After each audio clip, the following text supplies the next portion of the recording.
Rashaun, we'll start off with what did it mean to you to be able to win that injunction, and how difficult of a process was that for you, just in going through it, but also like mentally and wondering how it'll turn out. I mean, it's great to have it in the past and to be able to be here with my teammates and be a leader that I am and be able to give the knowledge of the game that I've learned over these years to them and help us win games coming forward.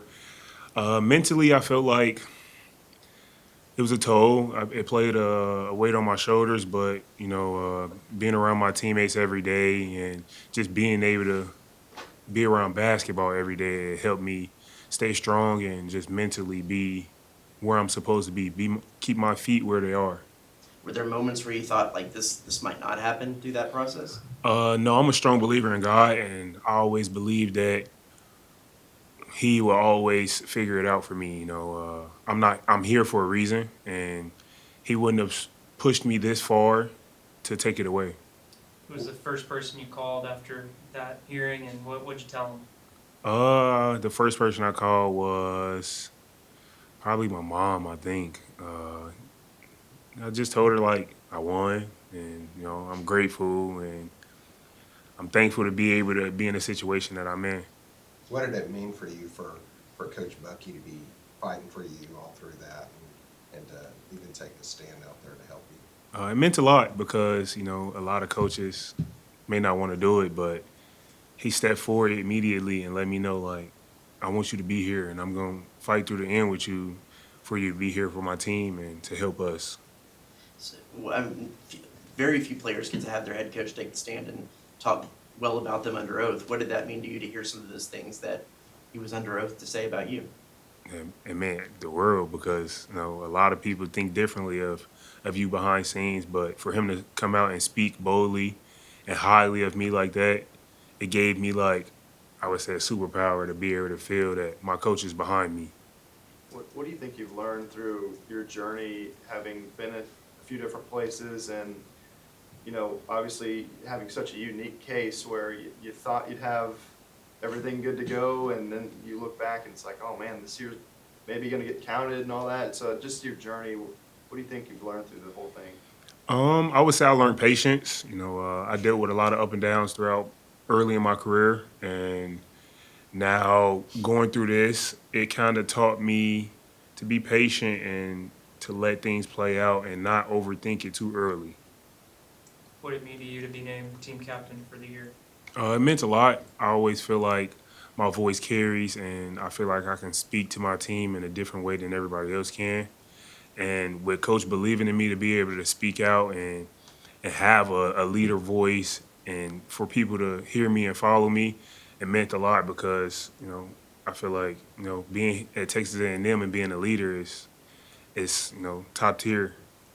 Did you pick your number 12, and when you got that number, did you know that what it meant here at A&M? I've always wore number 12. Me and my older brother, wears number 12. I mean, it's like a going thing in my family now. But when I picked number 12, I didn't know at first until my coach explained it to me, and I got here and football started. So that's when I realized it was it was a big thing. Was it Bucky that explained it to you, or a different coach? Bucky, multiple coaches, GAs, even some fans explained it to me. So why 12 from the beginning then for you and your brother? It was kind of a number my brother picked. I can't really go into detail why he picked it, but Michael Jordan wore it. It's just a family number that we felt like a number that can stick with us. You talk about being a leader, but what's that leadership style look like for your team? Speaking up when I need to, doing the extra. A best player on the team isn't always the one who scores the most points or has the best stat sheet. Doing things that you don't see on the stat sheet in order to help the team win. I feel like it's a great leader, and there's multiple ways to lead. Now I can lead by example, or I can lead with my voice, and I feel like I try to do a little bit of both and really take the load off some of my teammates. I feel like everybody makes mistakes, and if I point out my mistake more than theirs, then I feel like it makes them a better player and a better man. How would you evaluate the scrimmage on Saturday or on Sunday in State? against Arizona State. I feel like we played great. You know, of course, we always going to have our ups and downs in the beginning of the year.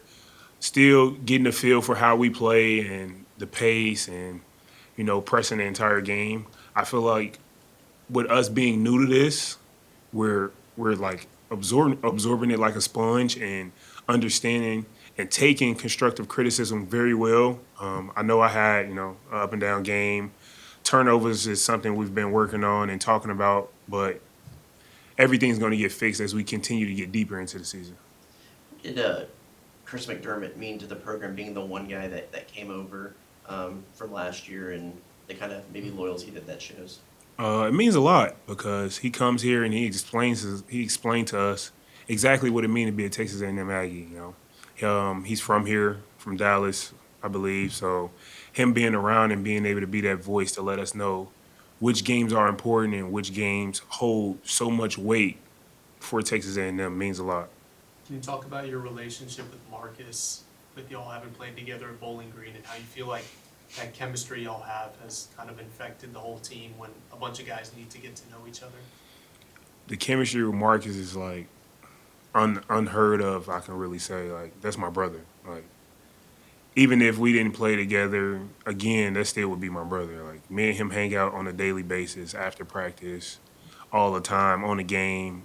But the chemistry we have, it brings like a secondary energy. Like when we do something on the court together, like something clicks and I can see it and it's like enjoyable to be able to like watch it unfold. What do you think is maybe a big picture goal for this team this season as y'all are about to get this thing started?